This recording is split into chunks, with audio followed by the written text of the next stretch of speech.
Hey guys, welcome back to my channel Gauranga সুবর্ণার। কেমন আছো তোমরা সবাই? আশা করছি তোমরা সবাই ভীষণ ভালো আছো, আর আমি বেশ ভালোই আছি, আর আমার বাবুও ভীষণ ভালো আছে। আজকের ভিডিও টাইটেল আর থাম্বনেল দেখে তোমরা অবশ্যই বুঝে গেছো আজকের ভিডিওটা কোন টপিকের ওপর হতে চলেছে।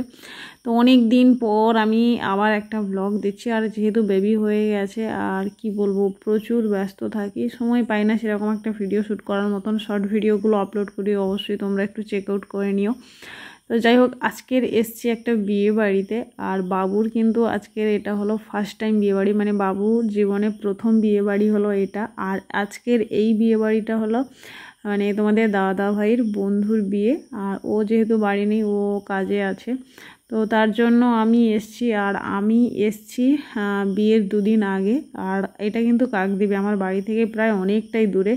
আর আগের দিন ছিল পুজো, আর এই যে বিশ্বকর্মা পুজো ছিল, আর ওই লোকনাথ পুজো ছিল, আর দুটোরই ইনভাইট ছিল, পত্র দিয়ে এসেছিলো যেহেতু। আর আমি এসছিলাম পুজোতেও অ্যাটেন্ড করব বলে, কিন্তু আমি প্রথমে এসে কিন্তু মাসির বাড়িতে ছিলাম। আর যেহেতু মানে কি বলবো, বাবু কিন্তু একদম নতুন জায়গাতে এসছে। ও কিন্তু জন্ম হওয়ার পর আমার বাবার বাড়ি একবার গেছিলো, তারপর আর কোথাও যায়নি, বাড়ি থেকে ও কোথাও কিন্তু যায়নি। আর তার জন্য প্রথমে এসেছিলো, ভীষণ কান্নাকাটি করছিল, তো তার জন্য আমি মাসির বাড়িতেই ছিলাম, যেহেতু ওখানে একদম ফাঁকা, তার জন্য আসিনি। আর মাসির বাড়ি থেকে এর বাড়িটা প্রায় 10 মিনিটের মতন, টোটোতে করে 10 মিনিট আসতে হয়। আর যাই হোক, এখানে সব ছেলের বন্ধু, ছেলের ভাই সবাই মিলে ফটো তুলছে, মানে কন্টিনিউ ফটো তোলা হচ্ছে। তো যাই হোক, ভীষণই ভালো লাগছে। অনেক দিন পর, মানে কি বলা যায়, প্রেগনেন্সির পর থেকে এই ফার্স্ট টাইম কোনো একটা অনুষ্ঠান বাড়িতে অ্যাটেন্ড করছি। তো চলো তোমাদের একটু ভিতরটা দেখিয়ে দিই। আর সকালে ছেলের গায়ে হলুদ হবে, আইবুড়ো ভাত, এইগুলো সব কিছু হবে। তো চলো তোমাদের মোটামুটি সব কিছু শেয়ার করি। প্রচুর পরিমাণে মাইক আর বক্স বাজছে, তো তার জন্য আমি কিন্তু সাউন্ডটা মিউট করেই আর এখন ভয়েস ওভার দিচ্ছি। মোটামুটি আত্মীয় স্বজন সবাই পরপর করে আসছে। তো চলো, আর এই রুমটাতে ওই ছেলেদের বলে না নানিমুনি শ্রাদ্ধ, এইখানে সব কিছু মোটামুটি হচ্ছে। আর এই হলো বড়মশাই, দেখো একটু হাই করে দাও, তো ও হাই করে দিল। তো চলো, আর পুরো বাড়িটা দেখিয়ে দিই, যে এখানে দেখো নানিমুনি শ্রাদ্ধ দিচ্ছে। আর আমি এসছি, আর আমার সঙ্গে আমার দিদাকে নিয়ে এসেছি। তো দিদা মাসির বাড়িতে এসেছিলো, তো আমি যেহেতু বাচ্চা নিয়ে একা আসছিলাম, তো তার জন্য দিদাকে বললাম তুমিও চলো। আর এই যে এখানে এই যে দিদা গল্প করতে বসে গেছে, মানে আমার দিদা একটু পান টান খায়, তো ওই আসরেই বসে গেছে। তো আর কিছু দেখানোর নেই। আর ওর মানে আমি আর একটা জিনিস দেখাচ্ছিলাম, যে ওর বাড়িটা একদম নতুন হয়েছে, বাড়ি টাড়ি করে তারপর কিন্তু বিয়ে থা করছে। আর এখানে না আর একটা কাণ্ড ঘটে গেছে, মানে তোমাদের বললে তোমাদেরও ভীষণ হাসি পাবে, আর আমারও ভীষণ আমার মানে বাবুর ওপর রাগও হচ্ছিলো, আর মানে খারাপও লাগছিল। ও এইখানে এসে না কি বলবো, কোনো ছেলেদের কাছেই যাচ্ছে না, মানে মেয়েরা ডাকলে ও তার কাছেই যাচ্ছে। এখানে সবাই না খুব ইয়ার্কি মারছিল, যে হ্যাঁ বাপকা বেটা এরকম করে একটু বলছিল। তো যাই হোক, মানে কি বলবো, যে জানি না ওর কি হয়েছে, একটা সময় ছিল কিন্তু মানে ও বাড়িতে কিন্তু যে কেউ ডাকলে ও তার কাছে একদম ঝাঁপিয়ে চলে যায়। আর এখানে এসে ও কিন্তু ছেলেদের কাছে একদম যাচ্ছে না, মানে ওকে সব মানে কি বলবো, বন্ধুর ছেলে বুঝতেই পারছো, সবাই একটু নিতে চাইছে, আর বাচ্চা দেখলেই সবাই নিতে চায়, কিন্তু ও একদম যাচ্ছে না, সবাই তো যা নয় তা বলছে। তো যাই হোক, এখানে এই যে বিয়ের তত্ত্ব চলে এসছে, আর এখন গায়ে হলুদ হবে। তো চলো, এইসব ভিডিওগুলো কিন্তু অরিজিনাল সাউন্ডে শুনতে বেশি ভালো লাগে, কিন্তু কি করব বলো, প্রচুর পরিমাণে সানাই বাজছে, বুঝতেই পারছো কপিরাইট চলে আসবে। তো তার জন্য ভিডিওর সাউন্ডগুলো মিউট করেই তারপর মানে ভিডিওগুলো এডিট করেছি। আর দেখো, বরমশাই সবাইকে এখন হলুদ মাখাচ্ছে, বরমশাইকেও সবাই হলুদ দিচ্ছে। যাই হোক, প্রচুর পরিমাণে তো রিচুয়াল থাকে বিয়েতে, কেউ হলুদ মাখতে চাইছে না, তাকে ওই জোর করেই মাখাচ্ছে। চলো, এখানে মানে মেয়ের বাড়ি থেকে সবাই এসছে, আর এখানে দেখো প্রচুর পরিমাণে ছবি টবি তোলা হচ্ছে। আর বাবুর প্রচুর পরিমাণে এখানে গরম লেগেছে, ফ্যান কন্টিনিউ চলছে সব জায়গায়, তবুও ও ঘেমে যাচ্ছে, তো তার জন্য ওর জামা টামা খুলে দিয়েছি।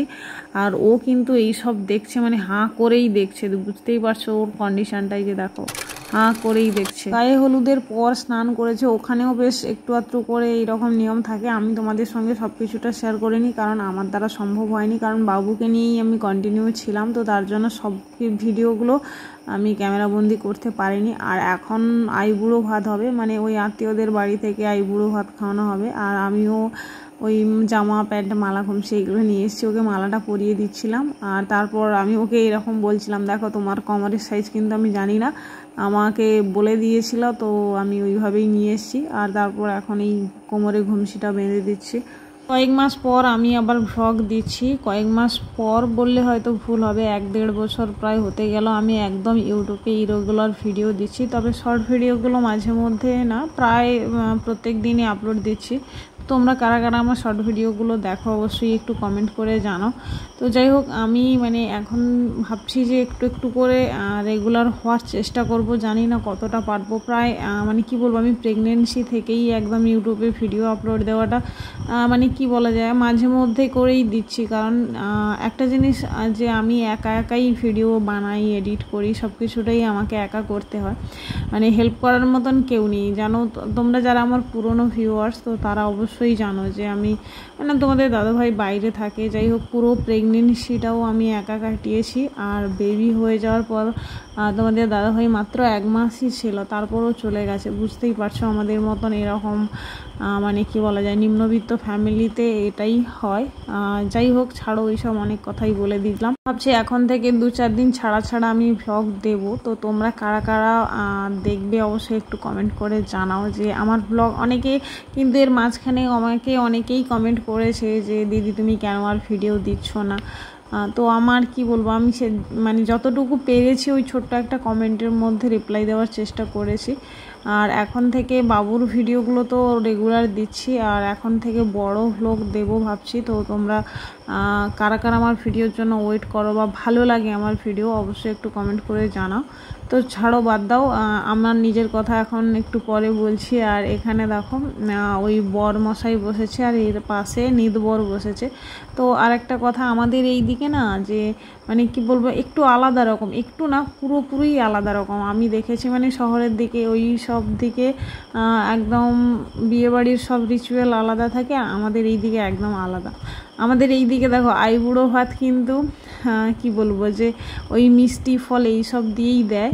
আর আমি শহরের দিকে এরকম দেখেছি পুরো মানে ভাতের ওপর সব কিছুটা দেয়, এখানে ফল মিষ্টির ওপর দিয়ে দেয়, আর ওই দিকে কিন্তু ভাতের ওপর দিয়ে দেয়। কিন্তু আমাদের এই দিকে এইরকম সব সময় মানে সবার।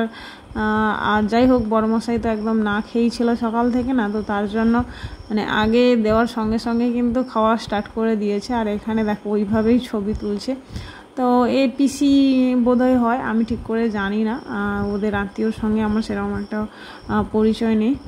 গায়ে হলুদ, আইবুড়ো ভাত, স্নান আর এই সব কিছু হয়ে গেছে। মানে সকালের যে সমস্ত নিয়মগুলো থাকে ওইগুলো কমপ্লিট হয়ে গেছে। এরপরে কিন্তু আশীর্বাদ পর্ব আছে, মানে ওটা মেয়ের বাড়ি থেকে আসলে বর ধরতে এলে ওই সময় হবে। জানি না আমি অত সময় পর্যন্ত থাকতে পারবো কিনা, যদি থাকি অবশ্যই শেয়ার করব। আর এর মাঝখানে কিন্তু আমি এখন চলে এসেছি লাঞ্চ করতে। আর আগের মতন ওইভাবে দেরি করলে হবে না, কারণ আমার বাবু আছে, বাবুকে নিচে একজন জেঠিমাকে ধরতে দিয়ে এসেছি। আর মানে খাওয়া দাওয়া করবো বলে কেউ কিন্তু এখনও খাওয়া দাওয়া করেনি, আর সমস্ত রান্নাবান্নাও কমপ্লিট হয়নি।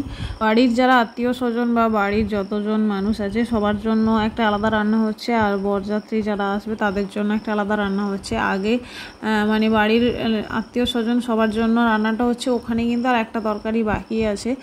আর আমি মোটামুটি এখন খাওয়া দাওয়া শুরু করে দিয়েছি। বলছে যে ও খাওয়া দাওয়া করতে করতে ওই তরকারিটাও হয়ে যাবে। আর যাই হোক, এখন না প্রায় 1:30 মতন বাজে। আর আমার তো আর আগের মতন ওইভাবে দেরি করলে চলবে না, কারণ বাবুকে নিয়ে আমি কিন্তু আবার মাসির বাড়ি ফেরত যাব। কারণ এখানে সত্যি কথা বলতে মাইক বাজছে, তারপর এত মানুষজন না, বাবু কিন্তু একটু ডিস্টার্ব হচ্ছে, ও কিন্তু কান্নাকাটি করছে, সেরকম একটা এখানে কমফোর্টেবল ফিল করছে না। তো দুপুরে লাঞ্চের মেনুতে ছিল আলু ভাজা, একটা ভেজ ডাল ছিল, পটল চিংড়ি ছিল, আর মাছের কষা ছিল মানে ভাজা টাইপের, আর চাটনি ছিল। যাই হোক, মাসির বাড়িতে ফেরত চলে যাব বলতে এখানে সবাই কিন্তু অনেক কিছু বলছে, মানে বড়মশাই তো অনেক কিছুই বলছে যে কেন এখানে থাকার জায়গা নেই নাকি, তোমাকে 3 দিনের নেমন্তন্ন দিয়ে এসছি, তুমি ওখানে কেন 2 দিন আগে থেকে চলে এসে ওখানে থেকে গেছো, অনেক কিছুই বলছে। তো লিয়ালো তুমি লিয়ালো।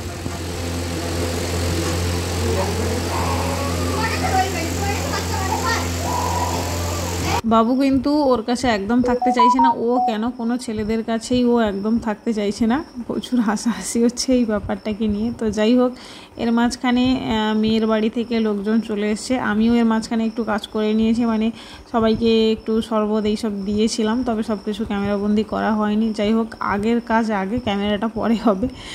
যাই হোক, আর এখানে এই যে আশীর্বাদ পর্ব হবে, মেয়ের বাড়ি থেকে লোকজন কিন্তু এসেই খুব একটা দেরি করেনি, আশীর্বাদ পর্ব শুরু করে দিয়েছে। আর আমি কিন্তু একদম রেডি হয়ে গিয়েছিলাম আশীর্বাদই চলে যাব বলে। তারপর কিন্তু এখানে আশীর্বাদ হবে বলে তার জন্য একটু দাঁড়িয়ে গেলাম। তো যাই হোক, বাবু কিন্তু এর মাঝখানে ঘুমিয়ে গেছে। বাবুকে আমি তাড়াহুড়ো করছি একটাই কারণে, কারণ বাবু না খেয়েই ঘুমিয়েছে।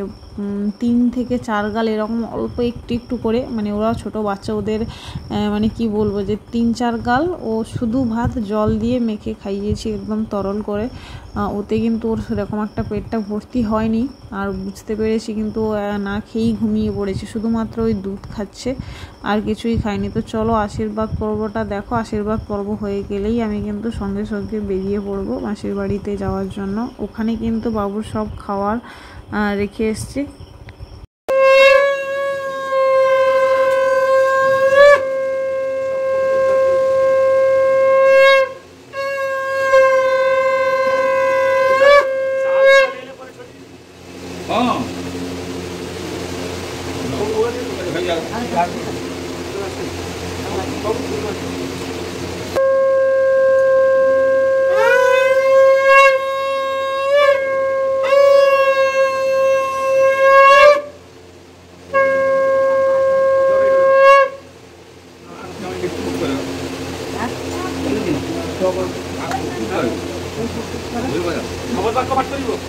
আচ্ছা আচ্ছা